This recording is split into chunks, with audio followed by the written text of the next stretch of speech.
gentlemen, in preparation for departure, please check to see that your seatbelts are securely fastened, your window shades are open, seat backs are in the upright and locked position, your tray tables have been put away, all your carry-on items are securely stowed. Thank you. So, Budapest. What can I say about Budapest? It's your quintessential Eastern European city. It's small, it's compact, it's easy to get around. It's one of my favorite cities in Eastern Europe. Getting an early start to the day, the first stop on our tour of Budapest was St. Stephen's Basilica, named so after the first king of Hungary. And though this church looks centuries old, it was only recently completed in 1905. And like most landmarks of its kind in Europe, this church is situated in a busy square lined with shops and restaurants.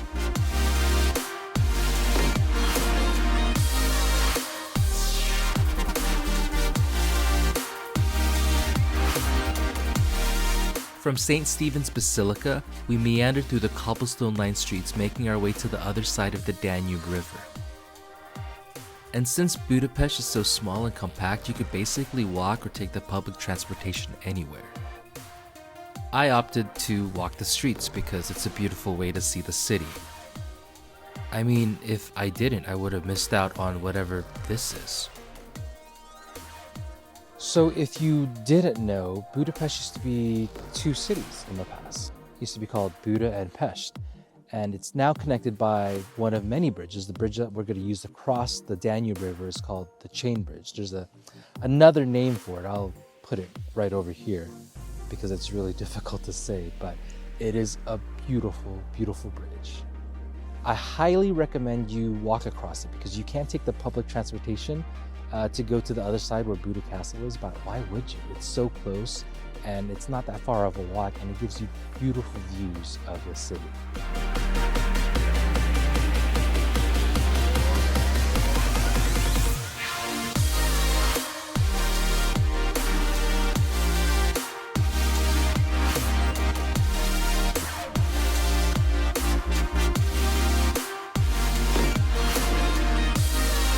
Once we made it across the other side of the bridge, we went up the funicular to the top of Buda Castle.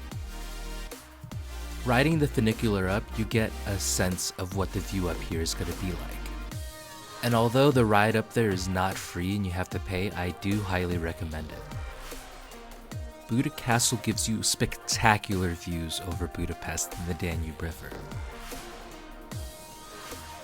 When you walk the grounds here, you feel like you're transported back a couple hundred years in time. It's not hard to imagine what life would have been like living in a place like this.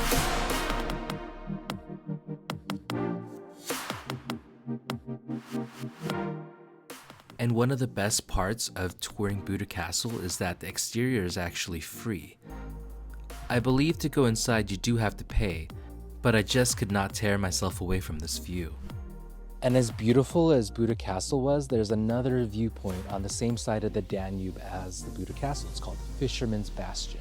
So it's called Fisherman's Bastion because on this section of the Buda Castle wall, it was protected by the Fisherman's Guild. Or that's how the story goes, who knows?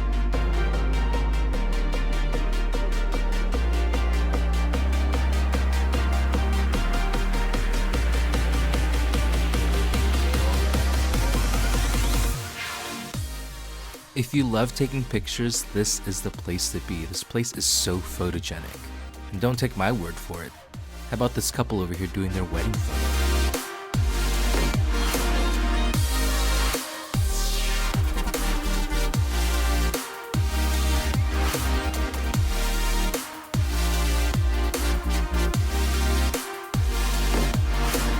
Around this part of the day, we were just getting a little bit hungry, so we decided to go check out the local market that was here. The second floor is where we concentrated most of our time because there was goods here to be bought, and then also, most importantly, there was food. Lots of it.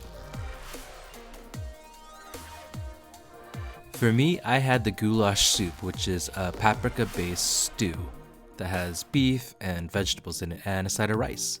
It was super delicious, and I was happy with my choice. After eating, we made our way to the Hungarian parliament, which is right on the banks of the Danube River.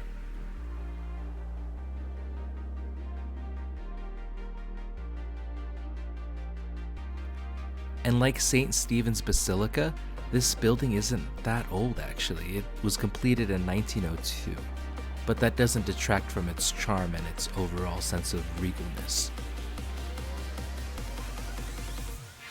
Another reason why we decided to come here is because, like I said before, it's situated on the Danube River, so it was a great place to spend sunset.